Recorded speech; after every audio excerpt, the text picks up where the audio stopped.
Vérifiez quand même s'il voit quelqu'un.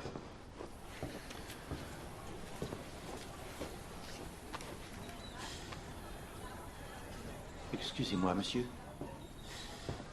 Serait-il possible de savoir ce qui se passe? Car une chose est sûre. C'est que nous le suivions. Et je sais aussi qu'il n'était pas seul. Nous le tenions lorsque je ne sais pas quoi de vraiment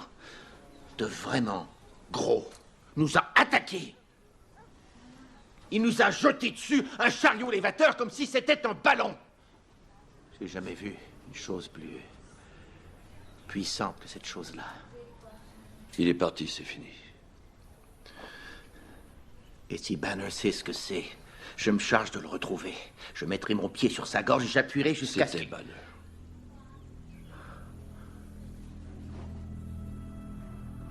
Cette chose était Banner. Bonjour à tous, vous êtes dans un monde de code pour ce 7ème podcast YouTube Only, OGM baptisé. Quand Bon Duel sniffe des champis, ça fait quand même légèrement flipper. S'il y a bien aujourd'hui un genre qui ensevelit le cinéma US, c'est bien l'adaptation du comic book sur grand écran, source d'un baromètre blindé au Viagra, allant des jouissifs The Dark Knight et autres Iron Man, au foutu gros navet anxiogène qu'Electra et les 4 Fantastiques ne renieraient pas.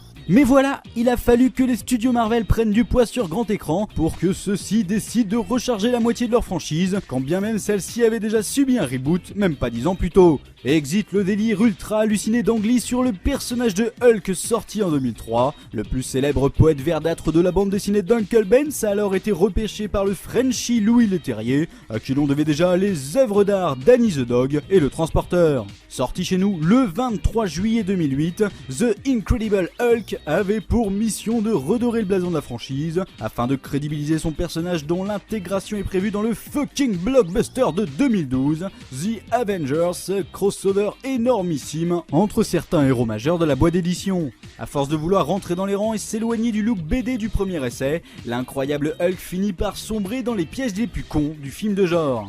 Une œuvre fatigante et fatiguée, à la vacuité terrifiante, à l'absence d'enjeux totalement incompréhensibles, et on finit même par comprendre franchement bien pourquoi l'acteur principal Edward Norton menaçait à tous les petits-déj de boycotter le projet.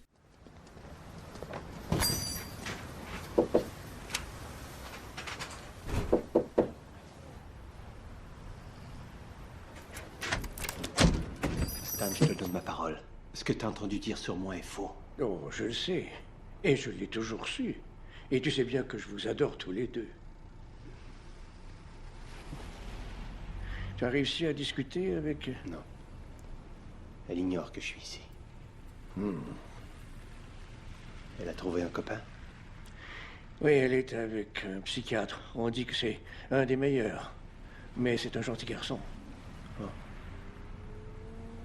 Génial. C'est génial. Souhaitant dégager à tour de bras ce qui aurait explosé comme un puissant air de déjà-vu seulement 5 ans plus tôt, l'incroyable Hulk prend le pari osé d'évacuer tout le début de l'histoire, en planquant le jeune scientifique Bruce Banner, interprété par Edward Norton, directement au sein de la forêt brésilienne, où celui-ci tente de percer le secret du mal qu'il ronge. Un mal autant psychologique que physique, qui en raison du stress ou de sa colère le transforme en monticule de muscles verdâtres, sauvages et impulsifs. Et c'est précisément ici que le film se fout tout seul en l'air, puisque le synopsis précité, habituellement dans le genre mise en bouche d'un éclat de bravoure à grands coups de CGI et de cadrage prétentieux, couvre ici l'intégralité du film. Rarement un film de super-héros n'aura-t-il autant rien raconté en nous balançant avec la finesse d'un gosse de 10 ans des effets de poudre aux yeux et des grosses ficelles plein la tronche.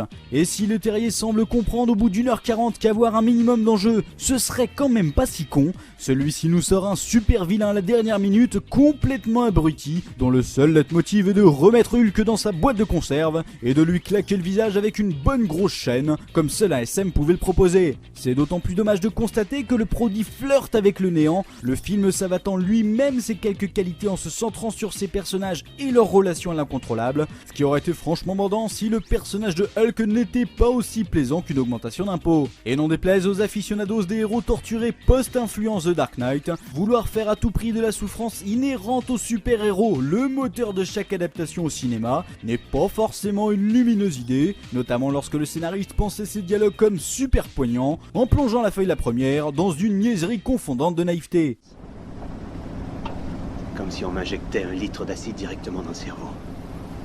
Et tu te souviens de rien? De quelques fragments des images. Le bruit est assourdissant et je n'ai jamais aucun souvenir, c'est vrai. Mais c'est toujours toi qui es à l'intérieur. Non, non, ça non. C'est étrange. Dans la grotte, j'ai eu l'impression qu'il savait que c'était moi. Peut-être que ton esprit est là, à l'intérieur, il est trop sollicité et n'arrive pas à tout analyser. Je ne veux pas le contrôler. Je veux m'en débarrasser.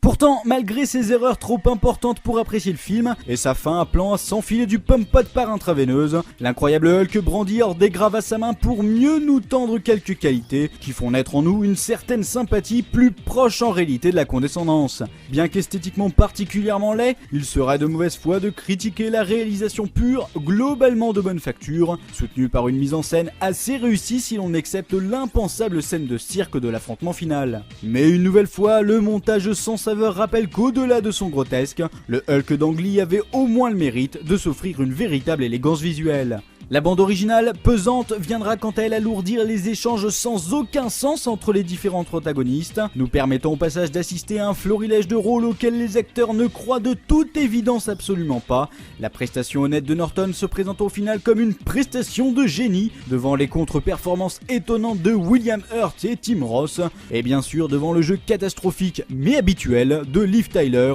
relayant l'ensemble des personnages à leur fonctionnalité la plus basique, sans jamais vouloir aller plus loin.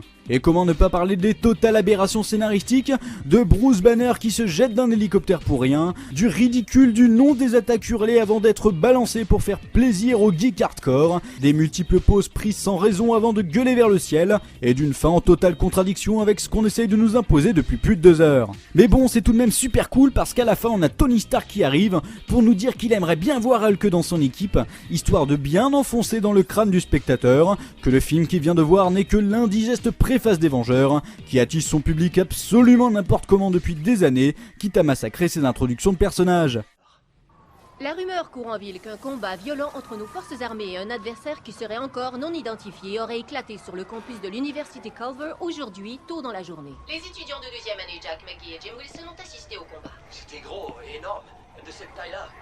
On aurait dit... Oui, Hulk. McGee, qui fait office de journaliste pour le journal du campus, a réussi à filmer ceci sur son téléphone cellulaire. La recherche de ce mystérieux Hulk n'a jamais démarré de puissants orages ayant éclaté au-dessus de la Smoky Mountain National Forest. Loin d'éveiller la frayeur ou la compassion envers un être de synthèse pour lequel on ne croit définitivement plus, l'incroyable Hulk est un faux remake ou une fausse suite qui manque totalement sa cible pour se jeter à bras ouverts dans le cimetière des adaptations foireuses. Plus proche de la série de Kenneth Johnson que du comic book, ce nouvel erratum du géant vert souffre principalement de son absence d'enjeu, nous offrant l'extrême désagréable sentiment mais avéré qu'au bout de 2 heures, on en est quasiment au même point qu'au début du film, une contradiction fondamentale en plus. À force de chercher à jongler entre l'humanité et l'iconisme de la boule de nerfs, les terriers nous mélangent le ridicule à l'inanité du scénario, si bien qu'on ne sait plus vraiment ce que l'on regarde avant de se tourner non sans une pointe d'amertume vers la place de cinéma, avant de mater de sa montre et de soupirer. Un film qui aurait malheureusement pu s'appeler L'incroyable bulle. Je ne suis pas le nouveau docteur Frankenstein. Ce monstre était un accident. Ce qu'il faut, c'est le réinventer en mieux. Donc Banner est le seul. Celle-là, c'est une vieille emmerdeuse. Pourquoi êtes-vous si violent? C'est vraiment bizarre. Vous voulez m'expliquer ce que j'ai fait ou dit pour vous énerver autant? Tout ce qui compte, c'est ce que tu vas faire. Je veux ce que t'as extrait de Banner, et vite. Ça veut dire que vous avez déjà un petit quelque chose qui coule dans vos veines. J'en veux plus. T'as dû voir ce que ça fait de lui? Oui, je l'ai vu. Et c'est merveilleux.